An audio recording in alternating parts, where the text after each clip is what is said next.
अस्सलाम वालेकुम। उम्मीद करता हूँ आप लोग खैरियत से होंगे। लाइफ बहुत मजे में चल रही होगी। Welcome to Chartered Commerce Studio once again. This is sir Khan Daniyal, CA finalist, your instructor of economics. Sir उम्मीद करता हूँ आपकी लाइफ बहुत मजे में चल रही होगी और आप बहुत अच्छे से इकोनॉमिक्स को पढ़ रहे होंगे।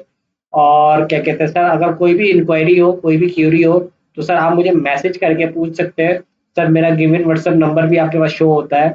और मेरे आप यूट्यूब, इंस्टाग्राम, टिकटॉक, क्या कहते हैं, फेसबुक, लिंक्डइन, आप सब पे मैसेज कर सकते हैं आप मुझे, और फॉलो भी कर सकते हैं और सब्सक्राइब भी कर सकते हैं। सर आज के लेक्चर पे बढ़ते हैं। सर आज का जो हमारा एजेंडा है वो है इन्फ्लेशन को पढ़ना। क्या पढ़ना? इन्फ्लेशन। सर इन्फ्लेशन क्या होती है, इन्फ्लेशन की डेफिनेशन क्या होती है, कॉस्ट पुश इन्फ्लेशन क्या होती है, डिमांड पुश इन्फ्लेशन क्या होती है, इम्पैक्ट ऑफ इन्फ्लेशन क्या होता है, फॉर्म्स ऑफ इन्फ्लेशन क्या होता है, कंज्यूमर प्राइस इंडेक्स क्या होता है। सर ये सारे के सारे हमारे कॉन्सेप्ट हैं आज, जो हम आज बहुत ही डिटेल में जाकर पढ़ेंगे। सर इससे पहले सबसे पहले हम पढ़ते हैं इन्फ्लेशन की डेफिनेशन। तो लिखा हुआ है परसिस्टेंट, परसिस्टेंट और कंटिन्यूअस, परसिस्टेंट और continuous increase in general price level. बोल रहा है persistent, continuous, increasing in general price level. बोल रहा है कंटिन्यू, कंटिन्यू, कंटिन्यू, अगर किसी की भी चीज, किसी भी प्राइस में चेंज आ रहा है, कंटिन्यू, कंटिन्यू, अगर किसी, कंटिन्यू चेंज बोल रहा हूँ मैं, कंटिन्यू। ऐसा नहीं एक साल इंक्रीज हुआ, दूसरे साल डिक्रीज हुआ, फिर तीसरे साल इंक्रीज हुआ, फिर चौथे साल डिक्रीज हुआ। सर ऐसा इंक्रीज नहीं, बोल रहा continuous increase, continuous increase, continuous increase. बात समझ आ रही है? Continuous increase, continuous increase in general price. Sir ऐसा भी नहीं है कि सिर्फ कार की प्राइस में क्या कहते हैं इंक्रीज आ रहा है, जबकि टायर की इंडस्ट्री में डिक्रीज आ रहा है। सर जनरल प्राइस में जो इंक्रीज आ रहा है, जनरल प्राइस में जो इंक्रीज आ रहा है, उसको कहते हैं इन्फ्लेशन। उसको क्या कहते हैं? इन्फ्लेशन कहते हैं। उम्मीद करता हूँ ये बात आपको समझ आ रही होगी। Sir persistent continuous increase in general price level. Sir interest rate निकालते कैसे? इंटरेस्ट रेट निकालते कैसे? Price level in year one minus price level in year two divide by price level in year one. Inflation rate आ जाएगा आपके पास। Sir ये सही करा है या नहीं करा हमने? नहीं सर, ये गलत किया है मुझे लग रहा है। सर इसमें जहाँ पे ईयर वन लिखा है वहाँ पे ईयर टू आना चाहिए, जहाँ पे ईयर टू लिखा है वहाँ पे ईयर वन आना चाहिए। ठीक है सर। सर यानी कि यहाँ पे आना चाहिए ईयर टू। कहाँ भाई? यहाँ आना चाहिए ईयर टू। सही है। यानी कि सर ये आज की प्राइस है 120 रुपए। आज की प्राइस है 120 रुपए। लास्ट ईयर की प्राइस थी 110 रुपए। बेस ईयर के अनुसार लास्ट ईयर, लास्ट ईयर यानी कि ईयर वन। यहाँ पे ईयर वन आना चाहिए, यहाँ पे ईयर टू आना चाहिए। यहाँ पे 120 लिखूंगा, यहाँ पे 100 लिखूंगा, यहाँ पे लिखूंगा 120। तो डिफरेंस आया 120 माइनस 120 डिवाइडेड बाय 100 और 100। तो क्या कितने परसेंट से इन्फ्लेशन हुई? 20% से इन्फ्लेशन हुई। बात समझ आ रही है? Sir most common method to calculate general price level is consumer price index. Sir नजर आ रहा है नाम से, कंज्यूमर प्राइस इंडेक्स। सर ये क्या होता है? सर उसको थोड़ा सा रुके, बाद में बताता हूँ। थोड़ा सा होल्ड करें, लेकिन इससे पहले हम दूसरी चीजें पढ़ते हैं। सर क्या, अच्छा चले सर, अगर मैंने इसको ऐसे ही रखा, चले सर। मुझे लगा कि कैसे स्लाइड्स में मैंने कुछ और पहले रखा है, टाइप्स ऑफ इन्फ्लेशन पहले रखा। चले सर, अगर हमने पहले कंज्यूमर प्राइस इंडेक्स ही रखा है तो कंज्यूमर प्राइस इंडेक्स को देख लेते हैं। कंज्यूमर प्राइस इंडेक्स का मतलब है सर, जो कंज्यूमर जो गुड्स कंज्यूम करता है उसकी प्राइस में जो इन्फ्लेशन हो रहा है, जो उसकी प्राइस इन्फ्लेट कर रही है, उसकी बात कर रहे हैं यहाँ पे। तो कंज्यूमर प्राइस इंडेक्स क्या है? Consumer price index CPI is measure, CPI is measure, क्या मेजर करती है? CPI is measure how, how CPI is measure, क्या मेजर करती है? Of weighted average price, of weighted average price. Sir CPI, consumer price index is measure of weighted average price of a basket of typical consumer goods और services. Sir समझ नहीं आया? हमें example दे। भाई आप जा रहे हैं एक रक्शे में, और रक्शे वाले के पास आप गए, कल कल मिसाल के तौर पर आप गए, और आपने कहा यार मुझे है ना, क्या कहते हैं, जैबिस छोड़ दो। उसने बोला ठीक है, 200 रुपये दूंगा। आपने बोला ठीक है डालेंगे। आप आज दोबारा गए उसके पास, और आपने बोला यार जैबिस छोड़ दो। आपको लग रहा था वो 200 रुपये देगा, उसने बोला भाई 400 रुपये दूंगा। आपने बोला दिमाग खराब हो गया, कल आपके साथ ही 200 रुपये मंगाया। बोल रहा है लाला क्या करते हो, महंगाई हो गई। बोल रहा है इतनी महंगाई हो गई, आप 200 रुपये बढ़ा दो, पूरे 100% ही बढ़ा दो। नहीं नहीं लाला, आपको नहीं पता, गोल्ड पहले 1 लाख रुपए तोला था, अब 2 लाख रुपए तोला हो गया। मैंने बोला हाँ तो सही है, अच्छी बात है, 1 लाख से 2 लाख हो गया, तो आपका इसमें क्या लेना देना? सर आप क्या सोने से गाड़ी से रिक्शा चलाते हो, सही है, पेट्रोल से चलाते हो ना, पेट्रोल महंगा हो तो आप बात कर सकते हो, आप गोल्ड की बात कर रहे हो, सही है।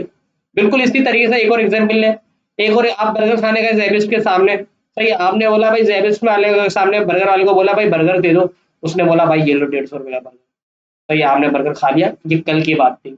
आज दोबारा गए उसके पास और आपने बोला बर्गर दे दो, उसने तीन बर्गर दिया और आपसे बोला आपने खा लिया, उसके बाद बोला 300 रुपये, आपने बोला भाई दिमाग खराब है आपका, कल तो 150 रुपये का खाया था, बोला भाई कल तक मैंने भी 150 का बेचा था लेकिन आज 300 रुपये का, मैंने बोला क्यों, बोला महंगाई हो गई, बोला किस चीज में महंगाई हो गई, क्या कहाँ के रेट बढ़े, और उसने बोला पता है आपको, डॉलर पहले 100 रुपये था, अब 200 रुपये डॉलर हो गया, 100% से डॉलर इंक्रीज हो गया। मैंने बोला भाई तू अंडे क्या इंपोर्ट करवाता है, चाइना से अंडे मंगवा रहा है, जापान से अंडे मंगवा रहा है, बात समझ आ रही है आपको? सर ये कोई जस्टिफाई कर पा रहे हैं अपना आंसर? सर नहीं कर पा रहे अपना आंसर जस्टिफाई, अपना आंसर जस्टिफाई नहीं कर पा रहे। उम्मीद करता हूँ ये बात आपको समझ आ रही होगी। तो सर कंज्यूमर प्राइस इंडेक्स क्या है? एक कंज्यूमर जो कंज्यूम करता है गुड्स और सर्विसेज को, सर उसकी प्राइस में जो चेंज आ रहा है उसको कहते हैं कंज्यूमर प्राइस इंडेक्स। उसकी प्राइस में जो इंक्रीज आ रहा है, इन्फ्लेशन हो रही, महंगाई हो रही है, उसको कहते हैं consumer price index. Sir consumer का क्या लेना देना, एक आम बंदे का क्या लेना देना गोल्ड की प्राइस ऊपर नीचे होने से? सर एक बंदे का क्या लेना देना सिल्वर की प्राइस ऊपर नीचे होने से? सर एक बंदे का क्या लेना देना बिटकॉइन की प्राइस ऊपर नीचे होने से? सर एक बंदे का क्या लेना देना सर डॉलर की प्राइस ऊपर नीचे होने से? समझ आ रही है? सर एक बंदे का, एक आम बंदे का लेना देना आटे की प्राइस से होता है, चावल की प्राइस से होता है, घी की प्राइस से होता है, तेल की प्राइस से होता है, डॉक्टर की फीस से होता है, दवाइयों की प्राइस से होता है, स्कूल की फीस से होता है, ट्रांसपोर्ट से होता है, पेट्रोल से होता है, गैस से होता है, बिजली से होता है। बात समझ आ रही है आपको? बात समझ आ रही है? तो उम्मीद करता हूँ ये बात आपको समझ आ रही होगी। तो सर आगे बढ़ते हैं, कंज्यूमर प्राइस इंडेक्स कैलकुलेट कैसे करते हैं? देखिए आपको स्टेट्स याद होगी, आपने मैट्रिक में भी पढ़ा होगा और अपने सेकंड फर्स्ट ईयर में भी पढ़ा होगा सारों पर। क्या कहते हैं, एक होती थी फ्रीक्वेंसी वाला सवाल करते थे जिसमें मीन मीडियन मोड निकालते थे, उसमें होता था एफ एक्स, एफ होता था, एक एक्स होता था। तो सर एफ में यहाँ पे जो कंज्यूमर प्राइस इंडेक्स है उसको कैसे कैलकुलेट करते हैं? Price of each item item in basket taken, बोला हर जो बास्केट है ना कंज्यूमर की बास्केट, उसमें जो जो चीजें शामिल है, उसमें मैंने आपको बताया इतनी सारी चीजें शामिल है, सारी चीजों को तो काउंट करना पॉसिबल नहीं है। जो कंज्यूमर, एक टिपिकल कंज्यूमर जो कंज्यूम करते हैं, जैसे वो सारी चीजों की प्राइस ले लो, उसको एफ में लिख दो, ठीक है, फ्रीक्वेंसी में लिख दो। एक्स एक्स आता था, एक्स एफ एक्स, एक कॉलम होता था एफ का, एक कॉलम होता था एक्स का, सही है, उसको कोई वेट असाइन कर दो, weight are assign to item based on their importance. Sir जितनी कोई चीज ज्यादा इंपॉर्टेंट है उसको वेट दे दो, अगर कोई चीज ज्यादा कम इंपॉर्टेंट है तो उसको एक दे दो, सर जो ज्यादा है उसको 10 दे दो, जो उससे भी ज्यादा उसको 20 दे दो। समझ आ रही है? वेट असाइन कर दो और फिर मल्टीप्लाई कर दो, फिर क्या कर दो, मल्टीप्लाई कर दो, एफ एक्स आ जाएगा, एफ एक्स आ जाएगा, एफ एक्स आ जाएगा, समीशन एफ एक्स। समझ आ रही है? फिर उनका टोटल कर लो, फिर उनका टोटल कर लो, फिर उसको डिवाइड कर दो उनके नंबर ऑफ फ्रीक्वेंसी से, F F x divide by F, सही है, तो एवरेज निकल आ जाएगा। क्या निकल आ जाएगा? एवरेज निकल आएगा। फिर उस एवरेज प्राइस को कंपेयर कर लो बेस ईयर के साथ, और वो बेस ईयर कुछ भी हो सकता है, वो बेस ईयर कुछ भी हो सकता है। समझ आई या नहीं आई? सर देखें, आपको मैं इकोनॉमिक्स पढ़ा रहा हूँ मगर मैं आपको बिजनेस मैथ भी पढ़ा चुका हूँ, स्टैटिस्टिक्स भी पढ़ा चुका हूँ, अलजेब्रा भी पढ़ा चुका हूँ। सर यही कॉमर्स की खूबसूरती है। बात समझ आ रही है आपको? कॉमर्स की जो खूबसूरती है ना वो यही है। मुझे कॉमर्स इसलिए पसंद है, कॉमर्स एक ऐसा वाहिद सब्जेक्ट, जब मैं मतलब मैंने प्री इंजीनियरिंग पढ़ी है, जब मैं प्री इंजीनियरिंग पढ़ता था तो सर मैंने फिजिक्स के चैप्टर में कभी नहीं देखा केमिस्ट्री आ रही हो, सही है। अब वो बात अलग है मैंने कैसे पढ़ी है, लेकिन मैंने नहीं देखा, और मैंने ये भी नहीं देखा कि मैथ्स के चैप्टर में फिजिक्स आ रही हो, ठीक है। थोड़ा बहुत लिंक होता है मगर इतना ज्यादा नहीं होता जितना ज्यादा कॉमर्स के सब्जेक्ट में होता है आपस में लिंक, और सर और दूसरे सब्जेक्ट का भी लिंक होता है। सर वेलोसिटी भी आ गई यहाँ पर, बात समझ आ रही है? वेलोसिटी भी आ गई। तो कॉमर्स एक वाहिद सब्जेक्ट ऐसा है जिसमें बहुत मजे का, इकोनॉमिक्स तो खास तौर पे, इकोनॉमिक्स खास तौर पर बहुत मजे का, सही है। सर यानी कि सर वो बोलता है कैलकुलेट कैसे करते हैं, कैलकुलेट ऐसे करते हैं कि हर प्राइस के, हर बास्केट में जितनी भी चीजें उनकी प्राइस ले लो, उनको एक वेट असाइन कर दो, वेट असाइन करने के बाद उसको मल्टीप्लाई कर दो, एफ एक्स आ जाएगा, सम ऑफ एफ एक्स, फिर डिवाइड कर दो सम ऑफ एफ से, नंबर ऑफ फ्रीक्वेंसी से अगर 10 आइटम है तो 10 आइटम को से डिवाइड कर, तो जो भी सम आया तो एक एवरेज नंबर आएगा, क्योंकि एवरेज निकालेंगे ना, सब मतलब सबका निकालना इंडिविजुअल, मतलब गुड्स का निकालना पॉसिबल नहीं होता, एवरेज निकालते हैं हम। ठीक है सर, फिर उसको बेस ईयर से कंपेयर कर लो, यानी कि current year minus base year divide by base year. ठीक है सर, उम्मीद करता हूँ ये बात समझ आ रही होगी। सर इसकी लिमिटेशंस क्या है? लिमिटेशंस ये हैं कि not full representative of economy. Sir ये पूरी की पूरी इकोनॉमी को रिप्रेजेंट नहीं करता, सीपीआई कंज्यूमर प्राइस इंडेक्स पूरी की पूरी इकोनॉमी के इन्फ्लेशन को रिप्रेजेंट नहीं करता, बल्कि कंज्यूमर की बास्केट को रिप्रेजेंट करता है। सर गोल्ड की भी तो प्राइस महंगी हुई है ना सर, ये बात तो सच कह रहा है वो, लेकिन सर उसको रिप्रेजेंट नहीं करता सीपीआई, सही है। Change in quality of goods, sir जो ये चेंज आया है प्राइस में, सर जरूरी नहीं इन्फ्लेशन की वजह से आया हो, शायद क्वालिटी की वजह से क्वालिटी इंप्रूव हो गई हो। Sir index market problem, sir किस ईयर को बेस बनाना है? सर सबसे बड़ी प्रॉब्लम ये होती है सर, गवर्नमेंट बहुत होशियार होती है, कंज्यूमर प्राइस इंडेक्स हर गवर्नमेंट निकालती है, हर साल निकालती है, गवर्नमेंट बहुत होशियार होती है। गवर्नमेंट क्या करती है, जिसमें उसका कंज्यूमर प्राइस इंडेक्स ज्यादा हो रहा है ना, उसको बेस ईयर बना लेती है, चाहे वो 1960 हो। है भाई, पाकिस्तान 2025 में चल रहा है, आप 1960 के कैलेंडर ईयर से आप उसको बेस बना रहे हो और बोल लो हमने इतना इम्प्रूव किया, हमने इतना ये किया, हमने इतना वो किया। अरे भाई कोई कॉमन सेंस होना चाहिए आपके अंदर यार। आप 2024 से 2025 को कंपेयर करो, 2023 से 2025 को कंपेयर करो, मैक्सिमम 2020 के ऑनवर्ड्स करो। आप कहाँ 1960 में चलेगा यार, जब तो एआई आया भी नहीं था, समझ आ रही है बात? जब तो क्या कहते हैं ये केमिस्ट्री वगैरह के लॉस बन रहे थे 1947 में। अगर आपने केमिस्ट्री वगैरह के बारे में थोड़ी बहुत नॉलेज हो, तो जो ये जितने भी केमिस्ट्री और क्या कहते हैं फिजिक्स में वो ये जो भी क्या कहते हैं क्या बोलते हैं इसको, इवेल्युएशन हुई है या दरियाफ्त हुए हैं, इजादात हुई हैं, इनोवेशन हुई है इकोनॉमिक्स फिजिक्स केमिस्ट्री वगैरह में, या इवन इकोनॉमिक्स में भी। सर ये कौन सा दौर है? सर ये 90s का दौर है और 80s का दौर है, समझ आ रही है?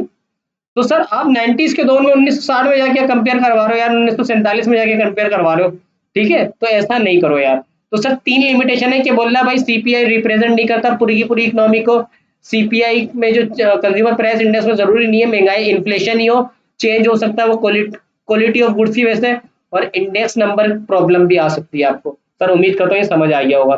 Sir form of inflation, sir एक लो इन्फ्लेशन होता है जो अप टू 5 होता है, एक मॉडरेट इन्फ्लेशन होता है जिसको 5 से 10% कहते हैं आप, एक हाई इन्फ्लेशन होता है जो 50 से 100%, एक हाइपर इन्फ्लेशन होता है जो rupees in thousand and millions में होता है, एक डिफ्लेशन होता है यानी कि डिक्रीज इन प्राइस लेवल, यानी कि कम इन्फ्लेशन, दरमियाना inflation, high inflation, highest inflation और नो इन्फ्लेशन। ये फॉर्म्स ऑफ इन्फ्लेशन है और ये परसेंटेज आप याद रखिएगा, आपको काम आएगी।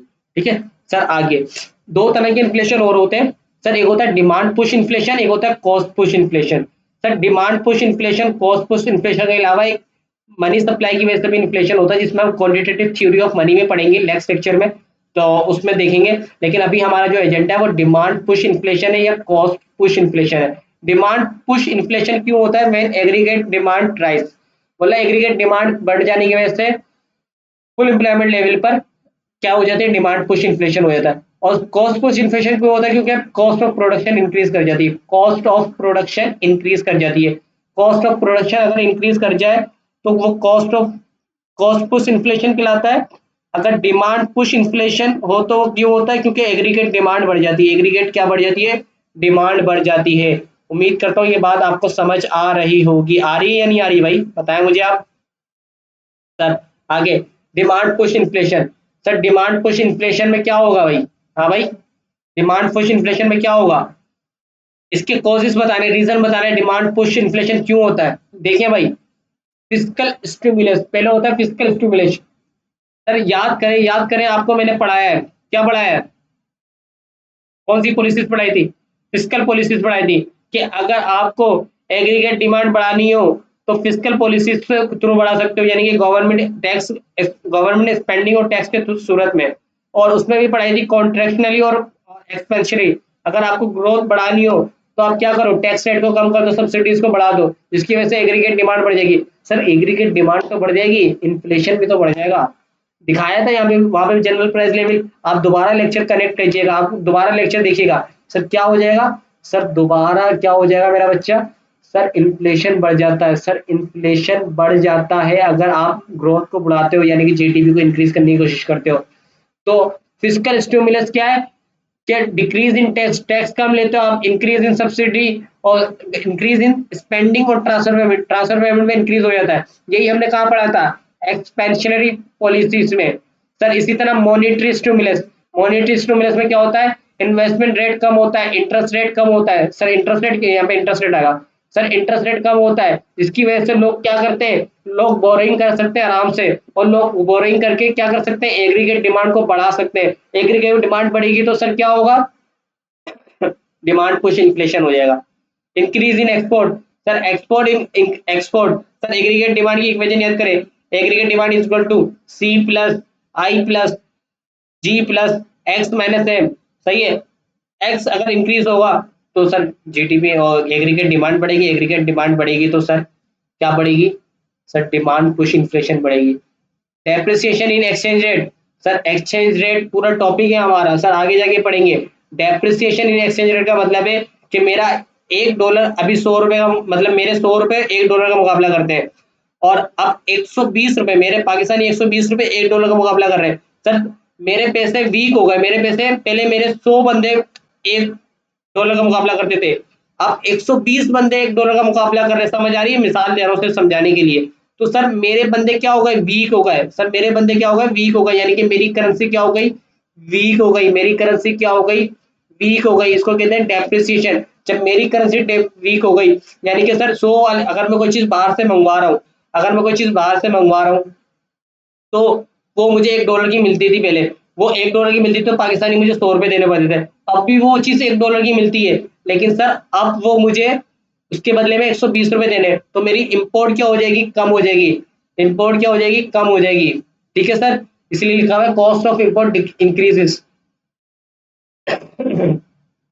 बोला कॉस्ट ऑफ इंपोर्ट इंक्रीज कर जाएगी, कॉस्ट ऑफ इनको इंपोर्ट इंक्रीज कर जाएगी, जिसकी वजह से मैं इंपोर्ट ही डिक्रीज कर दूंगा। ये एक अलग कॉन्सेप्ट है, बात समझ आ रही है। मैंने एक चीज बाहर से, ये रिमोट मंगवाया बाहर से, ये रिमोट मंगवाया, सर ये रिमोट बाहर से मंगवाया, पहले $1 का आता था, जिसके बदले में 100 रुपए देता था। अब यही रिमोट कितने रुपए का आता है, सर अभी भी $1 का आता है बाहर से, लेकिन मुझे 120 रुपए देने पड़ते हैं।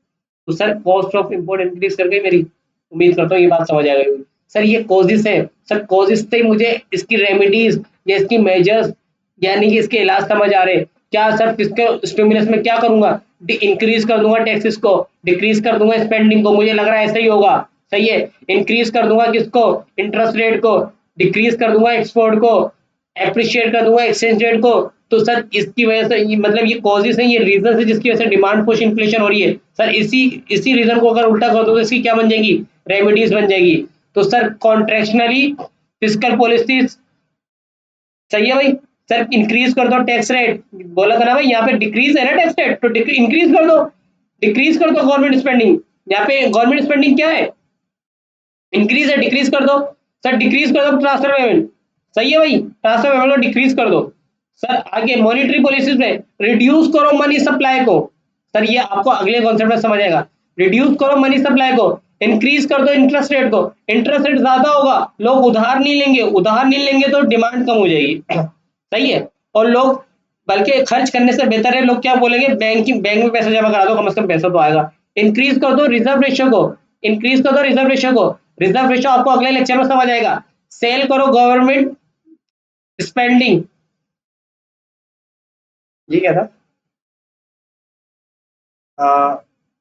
मॉनेटरी पॉलिसीज ना, हाँ मनी सप्लाई को कंट्रोल करना है तो गवर्नमेंट सिक्योरिटीज को सेल करो, यहाँ पे सिक्योरिटीज आएगा, सर यहाँ पे क्या आएगा, गवर्नमेंट सिक्योरिटीज को सेल करो। गवर्नमेंट सिक्योरिटीज मतलब डिबेंचर, बॉन्ड, टी बिल, ये सारी चीजें होती है। सर यानी कि कागज का टुकड़ा होता है, वो गवर्नमेंट आपको पकड़ाती है, उसके बदले में आपसे पैसे ले लेती है, मनी सप्लाई को कंट्रोल कर लेती है। मनी सप्लाई कंट्रोल करने से क्या होता है सर, इन्फ्लेशन कम होता है। बात समझ आ रही है, उम्मीद करता हूँ ये बात आपको समझ आ रही होगी। तो सर अगर कोई रेमेडीज पूछे, मेजर्स पूछे, तो आप बता देंगे, लिख लेंगे आराम से, सर उम्मीद करता हूँ लिख लेंगे। सर आगे क्लासिकल अप्रोच में देखते हैं सर। सर ये लॉन्ग रन कर्व आ गया, ये शॉर्ट रन कर्व आ गया, एग्रीगेट डिमांड ये आ गई, sir equilibrium before the change of demand. Sir demand increase करी यानी कि राइट वर्ड शिफ्ट हुई, डिमांड इंक्रीज करी, एग्रीगेट आउटपुट मेरा बढ़ गया, नेशनल आउटपुट मेरा बढ़ गया, लेकिन जिसकी वजह से मेरी प्राइस बढ़ गई। तो मैं यही तो कह रहा हूँ, क्या कह रहा हूँ मैं, aggregate demand rises at full employment level. ठीक है भाई। सर क्या होगा, ये होगा। अगर इसको हम उसमें देखें किन्स अप्रोच में, तो ये एग्रीगेट सप्लाई करवा गया भाई। ठीक है, ये एग्रीगेट डिमांड करवा गया। सर ये आ गया ये। सर अगर आप एट फुल एम्प्लॉयमेंट लेवल पे डिमांड बढ़ाएंगे तो सर कुछ भी नहीं होगा, क्या कहते हैं, ना जीडीपी बढ़ेगी ना कुछ बढ़ेगा, सिर्फ क्या बढ़ेगा, इन्फ्लेशन बढ़ जाएगा। सर उम्मीद करता हूँ ये डायग्राम से भी आपको समझ आ गया होगा। सर नजर आ रहा है या नहीं आ रहा, कोई थ्योरेटिकल बातें कर रहा हूँ यार, नजर आ रहा है? सर उम्मीद करता हूँ नजर आ रहा होगा। सर इसी तरह से cost push inflation, cost push inflation. Sir cost push inflation क्या होती है, depreciation in exchange rate. Sir इसके कॉजेज क्या है, डेप्रिशिएट हो जाए exchange rate. Sir depreciate exchange rate होगा तो कॉस्ट ऑफ इंपोर्ट इंक्रीज कर जाएगी, कॉस्ट ऑफ इंपोर्ट क्या कर जाएगी, इंक्रीज कर जाएगी। समझ आ रही है, increase in direct taxes. Sir cost push inflation क्यों होती है, कॉस्ट ऑफ प्रोडक्शन के इंक्रीज होने की वजह से। कॉस्ट कॉस्ट पुश इन्फ्लेशन क्यों होती है सर, क्योंकि कॉस्ट ऑफ प्रोडक्शन इंक्रीज कर जाती है। कॉस्ट ऑफ प्रोडक्शन इंक्रीज कर गई तो सर क्यों इंक्रीज करेगी, क्योंकि डेप्रिशिएट हो जाएगा मेरा करेंसी। यानी कि जो चीज मैं पहले 100 रुपए में मंगवाता था, जो चीज पहले मैं 100 रुपए में मंगवाता था, अब वो मुझे 120 रुपए में पड़ेगी। तो कॉस्ट बढ़ गई मेरी या नहीं बढ़ गई, सर बढ़ गई। Sir increase in indirect taxes. Sir indirect taxes अगर इंक्रीज हो जाए तो कॉस्ट ऑफ प्रोडक्शन इंक्रीज कर जाती है। क्या मतलब सर, सर एक चीज 100 रुपए की बेचता था, गवर्नमेंट ने बोला इस पर टैक्स लगा दो 15 रुपए का। सर अब वो चीज कितने की बेच रहा हूँ, 115 रुपए की बेच रहा हूँ। इनडायरेक्ट टैक्सेस आपको समझ आए होंगे सर अब तक तो। ठीक है सर, उम्मीद करता हूँ ये बात आपको समझ आ गई होगी। ठीक है sir, increase in cost of production. Sir ये increase in cost of production sir समझ नहीं आ रहा। सर ऊपर भी तो यही बोला था हमने, एक चीज 100 रुपए की थी 120। सर वो होता है एक्सचेंज रेट की वजह से। मैं बोल रहा हूँ रिमोट, जो मेरा ये रिमोट है, ये मेरा जो रिमोट है, ये $1 का ही है, लेकिन एक्सचेंज रेट डेप्रिसिएट हो गया। पहले ये 100 रुपए का आता था, अब ये 120 रुपए का आ रहा है। लेकिन इसकी मतलब हम क्या कहते हैं, चाइना ने इसकी कीमत नहीं बढ़ाई। अगर चाइना इसकी कीमत बढ़ा दे एक से डेढ़, ₹1 से $1 से ये $1.5 कर दे, $2 कर दे, तो सर अब जो प्रोडक्शन में इंक्रीज आ रहा है वो क्यों आ रहा है, इसकी वजह से आ रहा है। बात समझ आ रही है? बिल्कुल इसी तरीके से increase in price of input. ठीक है, increase in cost of production, increase in price of input, ये दोनों बातें वही हैं जो मैंने अभी करी है। सर वेज प्राइस स्पाइरल, ये क्या है, ये हमने एम्प्लॉयमेंट में भी पढ़ाया है आपको, और सर दोबारा यहाँ पे पढ़ाऊंगा मैं आपको। सर ये क्या है, ये ऐसा चीज है, देखो भाई, वो बोलता है अगर आप वेजेस इंक्रीज करोगे, देखो मैं बिजनेसमैन हूँ, मुझे क्या कहते हैं 5 लाख का मेरी सेल है, मेरी 5 लाख की सेल है, तो 4 लाख रुपए मैं किस में दे देता हूँ, अपने लेबर को दे देता हूँ, 1 लाख रुपए का मुझे प्रॉफिट होता है। सर गवर्नमेंट आई, गवर्नमेंट ने बोला यार मिनिमम वेज रेट, अच्छा मेरे पास कितने, 1 लाख रुपए मैं वेज में दे देता हूँ, सही है। 4 लाख रुपए मैंने बोला क्या कर देता हूँ, वेजिस दे देता हूँ। 4 लाख का मतलब है मैं 10,000 रुपए एक बंदे को देता हूँ, 10,000 रुपए एक बंदे को देता हूँ, और मेरे पास कितना लेबर काम कर रहा है, 10,000 रुपए एक बंदे को देता हूँ, तो 1 लाख के लिए 10 बंदा काम करता होगा, यानी कि 40 बंदा मेरे पास काम कर रहा है, उस 40 बंदे को मैं 4 लाख रुपए दे देता हूँ। ठीक है, 40,000 बंदा, 4,000 बंदा काम कर रहा है, जिसको मैं 40 बंदा काम कर रहा है, सॉरी, जिसको मैं एक बंदे को कितने देता हूँ, 10,000 रुपए देता हूँ। गवर्नमेंट आई, गवर्नमेंट ने बोला भाई आप बात सुने, आप ऐसा करें कि आप, अब वेज रेट है ना 20,000 हो गया, अब वेज रेट कितना हो गया, 20,000 हो गया। मैंने बोला ठीक है, मैंने बोला 20,000 हो गया, कोई मसला नहीं है, मैंने 20,000 सबका कर दिया। अब मैंने जब 20,000 सबका करा तो सर पहले मैं 4 लाख देता, अब मैं 8 लाख रुपए दे रहा हूँ। सर मैं कमाता कितना था, 5 लाख रुपए। तो सर अब तो मैं अपनी लेबर की कॉस्ट ही पूरा नहीं कर पा रहा, अब मैं क्या करूंगा, सर अब मैं करूंगा अपनी प्राइस को इंक्रीज कर दूंगा, अब मैं अपनी प्राइस को इंक्रीज कर दूंगा। सर अब मैंने अपनी प्राइस 5 लाख की जगह 10 लाख कर दी, और अब मेरा प्रॉफिट कितना हो गया, 2 लाख रुपए हो गया। समझ आ रही है बात? सर अब दोबारा लेबर आया अगले सर, बोल रहा है यार मेरी सैलरी इंक्रीज करो। मैंने बोला यार पिछले साल तो करी थी, 10,000 से डायरेक्ट 20,000 करी थी। बोला वाह, बात बात सही कर रहे हो आप, पहले 10,000 से 20,000 करी थी, जनरल प्राइस लेवल भी तो बढ़ गया, महंगाई भी तो बढ़ गई, जैसी हमारी सैलरी बढ़ी।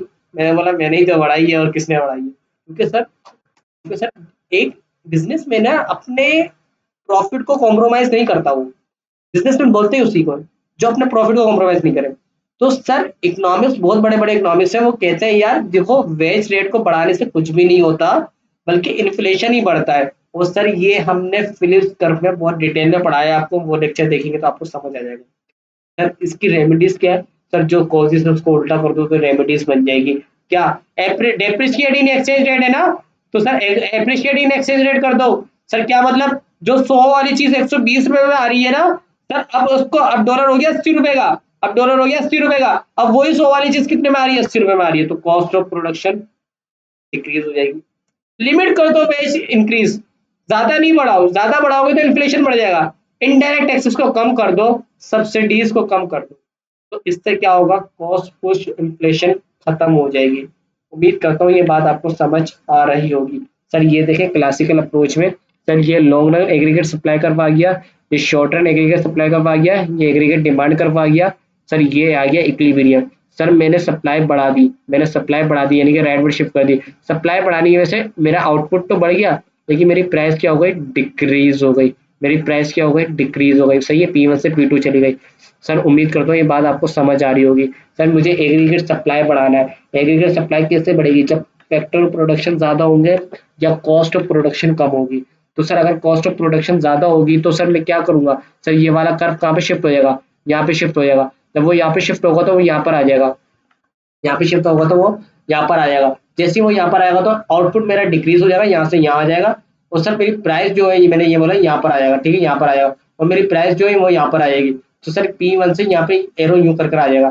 समझ आ रही है? अगर मेरी फैक्टर ऑफ प्रोडक्शन कम हो जाए या मेरी कॉस्ट ऑफ प्रोडक्शन इंक्रीज हो जाए, तो सर दोनों सूरत में सप्लाई का पास शिफ्ट कर जाएगा, लेफ्ट की तरफ शिफ्ट कर जाएगा, और जिसकी वजह से क्या हो जाएगी? महंगाई हो जाएगी। उम्मीद करता हूँ ये बात समझ आ रही होगी। सर इन्फ्लेशन का क्या इफेक्ट पड़ता है लोगों पर? सर लोअर क्लास तो क्या बुरा हाल हो जाता है। सही है, आपकी रियल इनकम गिर जाती है। सर रियल इनकम क्या होती है, नॉमिनल इनकम क्या होती है, मैंने बता चुका हूँ। रियल इनकम का मतलब ये जो इन्फ्लेशन को हटाकर, यानी कि सर मेरी इनकम है 100 रुपए, देखें जीडीपी में इंक्रीज आया कितने? 100 रुपए में, यानी कि लास्ट ईयर की जीडीपी थी 100, इस बार की जीडीपी 120। सर मैंने बोला जीडीपी में जो अभी की जो जीडीपी 120 है, अब इसमें से रियल जीडीपी कौन सी है और नॉमिनल जीडीपी कौन सी है? Nominal GDP 120। सही है, नॉमिनल जीडीपी है 120। सर रियल जीडीपी कितनी है? मैंने इन्फ्लेशन रेट पूछा, मैंने बोला 6% या 8%, 8% इन्फ्लेशन रेट है। कितना परसेंट? 8%। तो सर मैंने बोला 8 रुपए तो इसमें से इन्फ्लेशन में से 20 रुपए के, बाकी 12 रुपए क्या है? रियल है। तो यानी कि 112 रुपए रियल जीडीपी है और 8 रुपए इन्फ्लेशन है। तो नॉमिनल जीडीपी 120, यानी कि जिसमें इन्फ्लेशन शामिल होता है, जिसमें इन्फ्लेशन शामिल होता है वो नॉमिनल कहलाता है, जिसमें इन्फ्लेशन शामिल नहीं होता वो रियल होता है। जिसमें से इन्फ्लेशन माइनस होता है वो रियल होता है। ठीक है, जिसमें इन्फ्लेशन ऐड होता है उसको क्या बोलते हैं? लेकिन सर इसको इकोनॉमिक्स में जबान में कहते हैं, रियल वो होता है जिसमें क्या कहते हैं? Before the adjustment of inflation, और नॉमिनल वो होता है जो after the adjustment of inflation. बात समझ आ रही होगी। इसी तरह रियल इंटरेस्ट रेट होता है, सर ये इंटरेस्ट रेट में पढ़ेंगे हम। Cost of boring, sir cost of boring आपकी इंक्रीज हो जाएगी, बिजनेस अनसर्टेन होगा, सर बिजनेसमैन का कॉन्फिडेंस तबाह और बर्बाद हो जाएगा, एडवर्स इफेक्ट आएगा बैलेंस ऑफ पेमेंट में। उम्मीद करता हूँ ये सारी चीजें आपको याद हो गई होंगी और आपको समझ भी आ गई होंगी। सर मिलते हैं अगले लेक्चर में, जब तक अपना बहुत सारा ख्याल रखिएगा, दुआ में याद रखिएगा भाई को। Thank you so much, Allah Hafiz.